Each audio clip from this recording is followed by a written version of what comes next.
పరిపాలన చేస్తున్నప్పుడు శ్రీకృష్ణుడు పాండవుల దగ్గరకు చుట్టపుచూపుగా వస్తాడు. ఆ రోజుల్లో ఎందుకో ఎండలు మండిపోతున్నాయి. ఆ ఎండలకు తాళలేక ఖాండవవన విహారానికి బయలుదేరారు శ్రీకృష్ణుడు అర్జునుడు.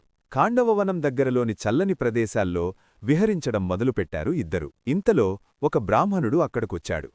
బాగా వడలిపోయి జడలు, మీసాలు, గెడ్డం కపిలవర్ణంలో ఉన్నాయి. అతన్ని చూచి శ్రీకృష్ణార్జునులు నమస్కరించారు. నేను భోజనప్రియుణ్ణి.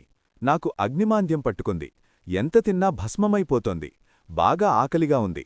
మంచి భోజనం పట్టించండి అంటాడు బ్రాహ్మణుడు. దానికి కృష్ణార్జునులు, భోజనప్రియుణ్ణి అంటారు, అగ్నిమాంద్యమంటారు, ఏం తింటారో చెప్పండి, తప్పకుండా పెడతాం అంటారు. ఖాండవవనం తింటాను అన్నాడు బ్రాహ్మణుడు. అవును, మీరు విన్నది నిజం. నేను అగ్నిహోత్రుణ్ణి. ఈ ఖాండవవనం ఇంద్రునిది. ఇందులో అతని స్నేహితుడు తక్షకుడు అనే సర్పరాజు నివసిస్తున్నాడు.